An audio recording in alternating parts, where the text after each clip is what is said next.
I realize that there are a lot of advisors that are really good with their clients and they continue to get better with their clients, but they're just not doing the right research, meaning they're not asking the right questions. And so they're never going to hit the ability to be exceptional with their clients because the research they're doing in regards to getting better with their clients is just not applicable anymore. And if you want to find out why your advisor is just not getting better, stay tuned.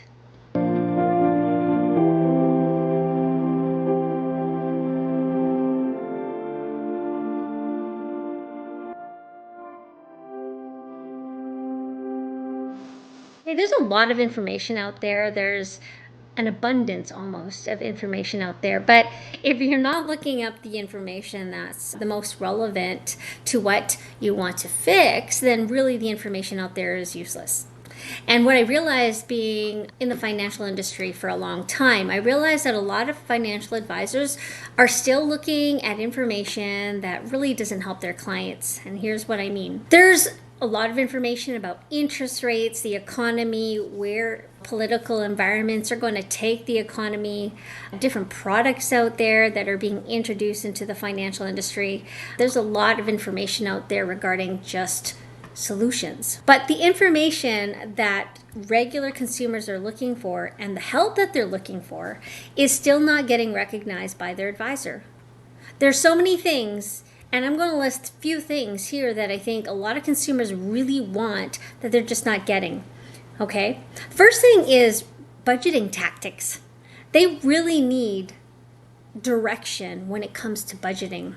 How to start, even just the overwhelm of start really stops them in their tracks. And if they can get assistance from an advisor who's willing to put in the time to show them how to get started and how to maintain, you're likely to get a lifetime customer.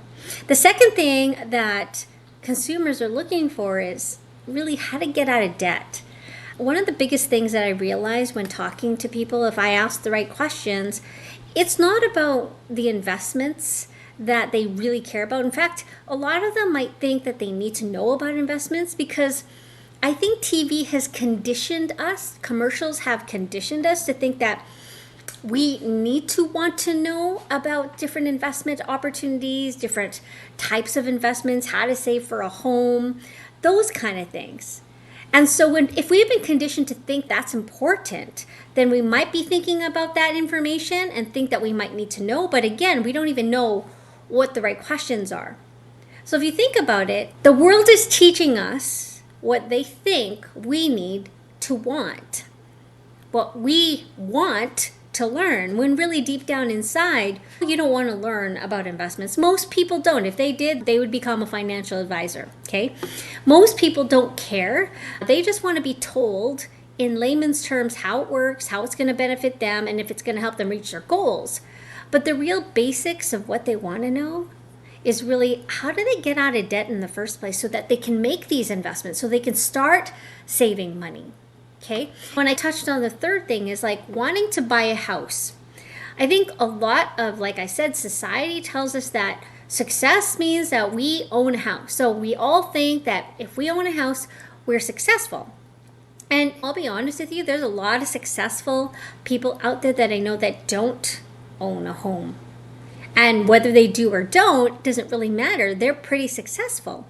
And I feel like society has taught us that if we don't own a house, then we're not really in the big league, or we're not successful, we're not making enough money, or there's something wrong with our financial situation, when I don't think that's necessarily true.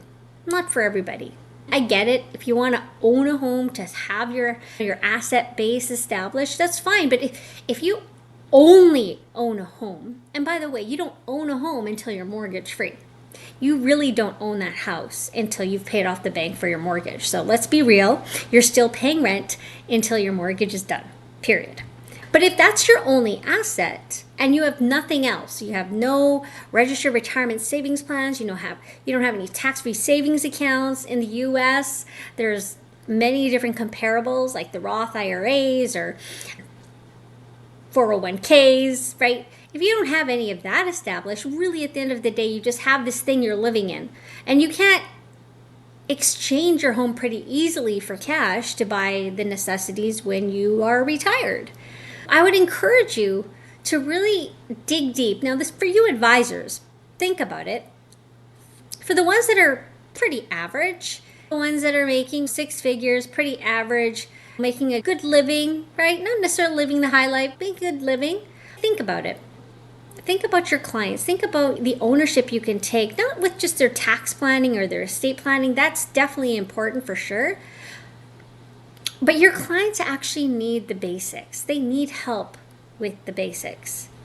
No one taught them the basics. For you to assume they should know the basics, even if they're like a doctor or a lawyer, they didn't learn finance. Not everyone learned finance.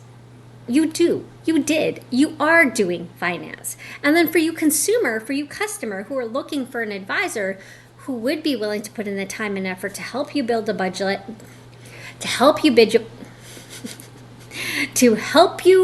a budget, to help you pay off your debts, to really just dig down deep into what your financial goals are and help you achieve it and explain it in layman's terms, you might need to find a new advisor. I hope you got value from that. I got you all. Have an awesome day.